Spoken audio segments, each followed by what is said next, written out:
जो सैम पित्रोदा हैं वो अपने बयानों में घिर भी गए हैं और उनका बयान विवादित भी हो गया है।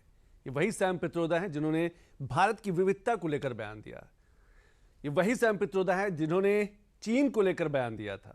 ये वही सैम पित्रोदा हैं जिन्होंने कई बड़े ऐसे बयान दिए जो विवादित रहे हैं। और एक बार फिर सैम पित्रोदा ने कहा कि पाकिस्तान और बांग्लादेश घर की तरह लगते हैं, बड़ा अपनापन है। और इतना ही नहीं, उन्होंने भारत की विदेश नीति को लेकर भी कहा कि भारत की विदेश जो नीति है वो पड़ोसियों को पड़ोसी पहले हों उस पर आधारित होनी चाहिए। सैम पित्रोदा ने और क्या कुछ बड़ी बातें कही है, एक बार हम देख लेते हैं। I've been to Pakistan and I must tell you, I felt at home. I've been to Bangladesh. I've been to Nepal and I feel at home. मोहब्बत की दुकान में पाकिस्तान प्रेम एक बार फिर से जागा है। ये भारतीय ओवरसीज कांग्रेस के अध्यक्ष हैं, गांधी परिवार के बेहद करीबी हैं और मनमोहन सरकार में प्रधानमंत्री के सलाहकार रहे सैम पित्रोदा हैं। वो सैम पित्रोदा जिनकी जुबान पहलगाम में हुए आतंकी हमले पर नहीं खुली, लेकिन जब खुली तो पाकिस्तान परस्ती में वो इतने मशगूल हो गए कि ये समझना मुश्किल हो गया कि वो भारत की विदेश नीति को सुझाव दे रहे हैं या पाकिस्तान की वकालत करते हुए उसकी इज्जत अफजाई की बात कर रहे हैं। Our foreign policy, according to me, must first focus on our neighborhood.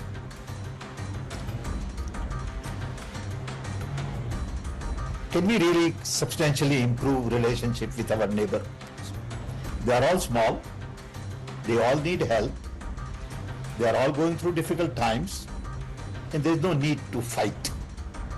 Of course, there is a problem of violence. Of course, there is a problem of terrorism, and all that is there.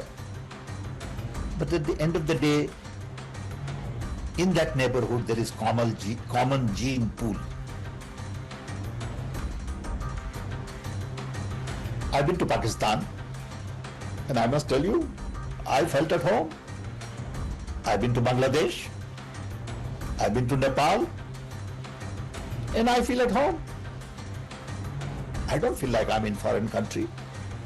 सुना आपने कैसे Sam Pitroda Pakistan की वकालत कर रहे हैं, वो भी तब जब पहलगाम आतंकी हमले के पीछे पाकिस्तान ही था। लेकिन सैम पाकिस्तान में बसे आतंकिस्तान को नजरअंदाज करते हुए भारत को ही विदेश नीति का पाठ पढ़ाने लगे। और इसी कारण सैम पित्रोदा का ये बयान और उनकी ये सोच भारतीय सियासत में बम की तरह गिरी। बीजेपी को बैठे बिठाए एक बड़ा मुद्दा मिल गया और बीजेपी ने इस मुद्दे से कांग्रेस पर निशाना साधने में कोई कसर नहीं छोड़ी। राहुल गांधी के करीबी पाकिस्तान को अपना घर कहते हैं।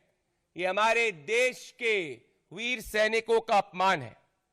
और दोस्तों, इसी पे हम वो राहुल गांधी जो 26/11 आतंकवादी हमले के समय पार्टी करते हुए पाए गए थे, ये उस वक्त के अखबारों ने इसको प्रकाशित किया था। हम राहुल गांधी, सोनिया गांधी से सीधा सवाल पूछना चाहते हैं। राहुल गांधी जी, पाकिस्तान आईएसआई एजेंट शाहिद अफरीदी ने आपको अपना आदर्श कहा। पाकिस्तान एक आतंकी मुल्क है, आप चुप क्यों रहे? लश्कर ए तैयबा का आतंकवादी कांग्रेस पार्टी के साथ गुफ्तगू करने की बात करता था, आप चुप क्यों रहे? कांग्रेस पार्टी के समय में आतंकी यासीन मलिक ये कह रहा है कि आपने 2 आतंकियों को मिलाने का काम किया, आप चुप क्यों रहे? और अब आपके करीबी सैम पित्रोदा पाकिस्तान को अपना घर कह रहे हैं, आप चुप क्यों हैं? आप चुप इसीलिए हैं क्योंकि आपका मौन स्वीकृति बताता है। इसीलिए हमारा चार्ज यह है कि ये सिर्फ स्टेटमेंट सैम पित्रोदा के नहीं, ये एग्जैक्टली राहुल गांधी और सोनिया गांधी और गांधी वाड्रा परिवार की नीति और नियत है। यह देश के वीर सैनिकों का अपमान है और इससे आज यह स्पष्ट हो चुका है कि कांग्रेस पार्टी एक टुकड़े टुकड़े कांग्रेस है। जहां जो भी देश विरोधी काम करता है, कांग्रेस उसका संरक्षण करती है।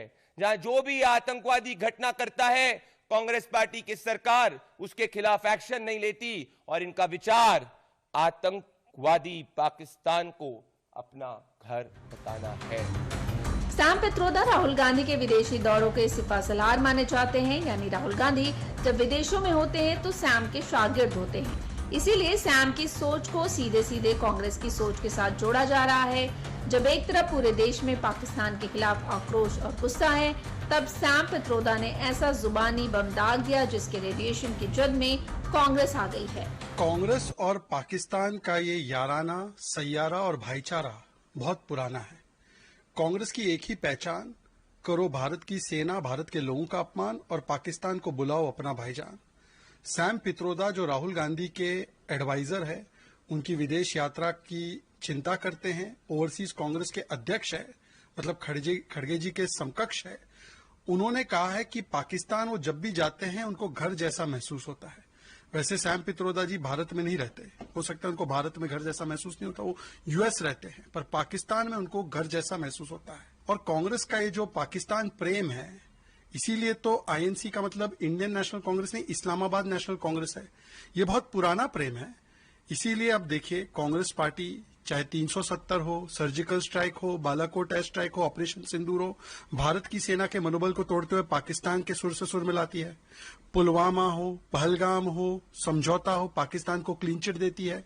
ये अंकल सैम ने 84 के नरसंहार को हुआ तो हुआ बोला, पुलवामा और 26/11 के लिए पाकिस्तान को माफ कर दिया। कभी कहते हैं घुसपैठी अंदर आ गए तो इससे क्या प्रॉब्लम है, भारतीयों को एडजस्ट कर लेना चाहिए।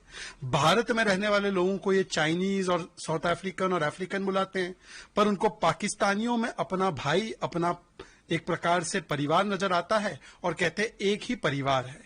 मतलब एक आतंकी देश जो आतंकवादी भेजता है और सेना के लोगों को मारता है, हमारे नागरिकों को मारता है, वो कांग्रेस के लिए भाई है, वो कांग्रेस के लिए परिवार है। इसीलिए कांग्रेस का ये अटूट पाकिस्तान प्रेम का ये एक और परिचायक है।